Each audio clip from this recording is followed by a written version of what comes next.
శంకర్, ఎన్నికలు సమీపిస్తున్న నేపథ్యంలో పెద్ద ఎత్తున ప్రచారంతో ఇటు టీడీపీ జనసేన ముందుకు వెళ్తా ఉన్నాయి. ఒకవైపు టీడీపీ రా కదలిరా సభలతోని హోరెత్తిస్తా ఉన్నారు ప్రచారంలో. ఈ నేపథ్యంలోనే ఒకవైపు జగన్ రెడ్డి చేస్తున్న ఏదైతే డైలాగులు ఉన్నాయో తన ప్రసంగాల్లో, ఆ డైలాగులకు కౌంటర్గా టీడీపీ అధినేత చంద్రబాబు కౌంటర్లు వేస్తూ మరొక వైపు ప్రచారంలో తన ప్రసంగాల్లో జోరు పెంచినట్లు కనిపిస్తా ఉంది కదా ఈ మధ్యకాలంలో. చూద్దాం దానికి సంబంధించి. ఎన్నికల వేళ తెలుగుదేశం పార్టీ అధినేత చంద్రబాబు తన ప్రసంగాల సరళి మార్చారు. ఢీ అంటే ఢీ అంటూ మాటలతో మంటలు రేపుతున్నారు. ముఖ్యమంత్రి జగన్మోహన్ రెడ్డి డైలాగులను అదే ఊపుతో తిప్పికొడుతూ పంచులతో ఎదురుదాడి చేస్తున్నారు. ఈలలు కేకలతో సభ ప్రాంగణం మోతెక్కేలా చేస్తున్నారు.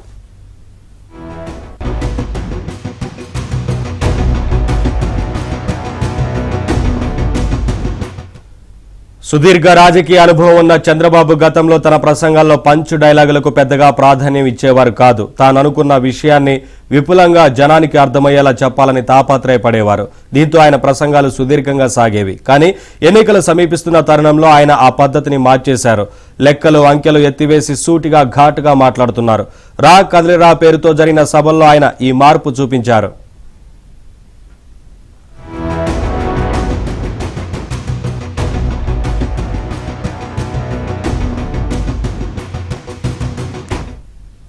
ముఖ్యమంత్రి జగన్మోహన్ రెడ్డి ఎంతో కసరత్తు చేసి తన ప్రసంగాల్లో వాడుతున్న డైలాగులపై చంద్రబాబు వెంటనే మాటల తూటాలు పేల్చేస్తున్నారు. ఉదాహరణకు తమ తొలి ఎన్నికల సన్నాహక సభ భీమలి బహిరంగ సభలో జగన్ మాట్లాడుతూ పద్మ వ్యూహంలో చిక్కుకోవడానికి తాను అభిమన్యుణ్ణి కానని అర్జునుడిని వ్యాఖ్యానించారు. దీనిపై పీలేరు సభలో చంద్రబాబు వెంటనే కౌంటర్ వేశారు.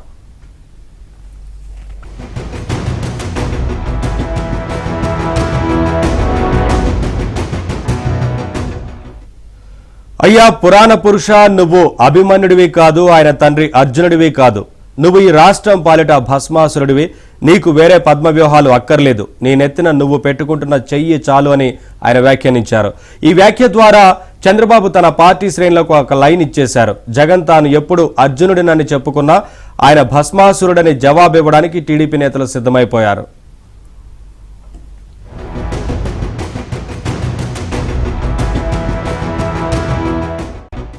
జగన్ తరచూ తన సభల్లో ప్రజలను ఉద్దేశించి నేను మీ బిడ్డను అని వ్యాఖ్యానిస్తూ ఉంటారు. జగన్ మీ బిడ్డ కాదు, క్యాన్సర్ గడ్డ అని చంద్రబాబు కూడా ప్రతి సభలో ఎదురు దాడి చేస్తున్నారు.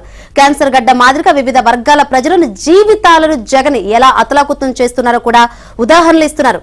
భీమిలి సభ సమయంలో సిద్ధం అనే ప్రచార వ్యూహాన్ని జగన్ శిబిరం ఎంచుకొని రాష్ట్రమంతా అదే డైలాగ్తో ఫ్లెక్సీలు పెట్టింది. భీమిలి సభలో కూడా దానినే హైలైట్ చేసింది.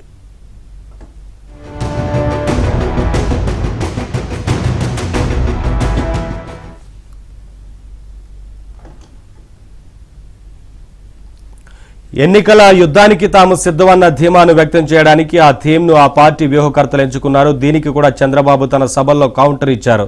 సై అన్న నినాదాన్ని ఆయన తన వైపు ఎంచుకొని వదిలారు. నిన్ను పాతర వేయడానికి యువత, రైతులు, ఉద్యోగులు, నిరుద్యోగులు, బాధిత వర్గాలన్నీ సిద్ధం. విజయ పతాకం ఎగరవేసే విజయ యాత్రకు మేం సై అని ఆయన ప్రకటించారు.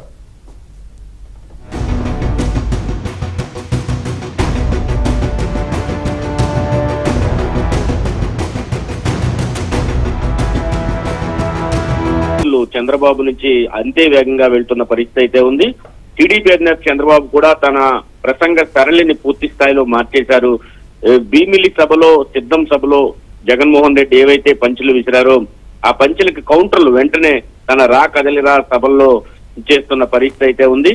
పద్మవ్యూహంలో చిక్కుకోవడానికి తాను అభిమన్యుని కాదు అర్జునుడిని అని చెప్పి ఏదైతే జగన్మోహన్ రెడ్డి వ్యాఖ్యానించారో దానిపైన వెంటనే చంద్రబాబు అయ్యా పురాణ పురుష, నువ్వు అభిమన్యుడు కాదు, ఆయన తండ్రి అర్జునుడు కాదు, నువ్వు ఈ రాష్ట్రం పాలిట భస్మాసురుడు అని చెప్పడంతో ఈ సోషల్ మీడియాలో వైసీపీ చేస్తున్నటువంటి ప్రచారాన్ని ఇమీడియట్ గా టీడీపీ శ్రేణులు భస్మాసుర అంటూ కూడా కౌంటర్ ఇస్తున్న పరిస్థితి అయితే ఉంది. దీంతో పాటు తనకు నేను మీ బిడ్డను అని పదే పదే జగన్మోహన్ రెడ్డి ప్రతి సభలో చెబుతుండడంతో చంద్రబాబు దానికి కూడా కౌంటర్ ఇచ్చారు. ఆయన మీ బిడ్డ కాదు, క్యాన్సర్ గడ్డ అని చెప్పి చెప్పడం జరిగింది. దీంతో క్యాన్సర్ గడ్డ అనే పదం కూడా సోషల్ మీడియా ద్వారా విస్తృతంగా ప్రచారం కల్పిస్తున్న పరిస్థితి అయితే ఉంది. మరోవైపు ఈ డైలాగులకు సంబంధించి ఫ్లెక్సీ వార్లు కూడా ప్రారంభమని చెప్పుకోవచ్చు. సిద్ధం సభల కోసం రాష్ట్ర వ్యాప్తంగా ఎక్కడ పెడితే అక్కడ సిద్ధం సభలో పెట్టి ఫ్లెక్సీలు పెట్టి దానికి సై అనే కొటేషన్ యాడ్ చేశారు. దీనిపైన కూడా చంద్రబాబు తీవ్ర స్థాయిలో విమర్శలు చేసిన పరిస్థితి అయితే ఉంది. తనదైన శైలిలో కౌంటర్ ఇచ్చారు. తాము కూడా ప్రజలు కూడా నిన్ను పాతరేయడానికి సిద్ధంగా ఉన్నారు. నిరుద్యోగ యువత, రైతులు, ఉద్యోగులు, దగాపడ్డ ప్రజలు నిన్ను పాతరేయడానికి సిద్ధంగా ఉన్నారని చంద్రబాబు బాధిత వర్గాలన్నీ కూడా సిద్ధంగా ఉన్నాయని చెప్పడం జరిగింది.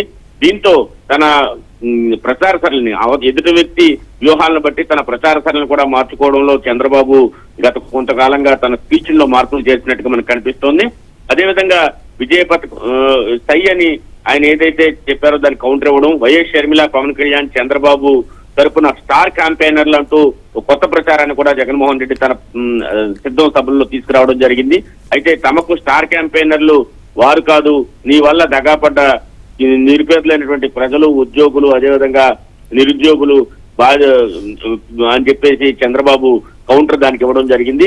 మొత్తం మీద వైనాట్ 175 అని జగన్ వైపు చెబుతుంటే జెండా సభలో వైనాట్ పులివెందల అంటూ, వైనాట్ మెగా డిఎస్సీ అంటూ, వైనాట్ క్యాలెండర్ అంటూ, జాబ్ క్యాలెండర్ అంటూ, వైనాట్ మద్య నిషేధం, వైనాట్ సిపిఎస్ రద్దు అంటూ చంద్రబాబు ఒక్కో ప్రశ్న సంధిస్తూ సభలో అందరి ఆమోదాన్ని కూడా పొందారు తన స్పీచ్ ద్వారా. మొత్తం మీద తీసుకుంటే కనుక గతంలో ఉన్నటువంటి చంద్రబాబు స్పీచ్ కి ప్రస్తుతం ఉన్నటువంటి చంద్రబాబు స్పీచ్ కి చాలా మార్పులు చేశారు. ఆయన జగన్ ఏదైతే మాట్లాడతారో దానికి ఇమీడియట్ గా కౌంటర్ తన స్పీచ్ ద్వారా ఇవ్వడం ద్వారా అటు ప్రజల నుంచి కూడా రెస్పాన్స్ విపరీతంగా వస్తుంది. అదేవిధంగా సిద్ధం సభలకు తరలించిన జనం వస్తుంటే రాకదలరా సభలకు స్వచ్ఛందంగా జనం వస్తున్నారనే విషయం కూడా ప్రభుత్వానికి అర్థమవుతోంది. దీంతో సీఎం ఎప్పుడు లోకదప్పుడు ఉపన్యాసాలు ఇచ్చినప్పటికీ కూడా దాన్ని అదే స్థాయిలో చంద్రబాబు కౌంటర్ చేయడం ఒక రకంగా టీడీపీ శ్రేణిలో కొత్త ఉత్సాహాన్ని ఇచ్చినట్టుగా అవుతుంది. అటు ఈ చంద్రబాబు ఇచ్చినటువంటి లైన్ లో టీడీపీ శ్రేణులంతా కూడా సోషల్ మీడియా వేదికగా అధికార పక్షాన్ని నానా ఇబ్బందులు గురి చేస్తున్న పరిస్థితి కూడా ఉంది. ఇది ఒక రకంగా తెలుగుదేశం పార్టీకి అడ్వాంటేజ్ గా రాజకీయ వర్గాలు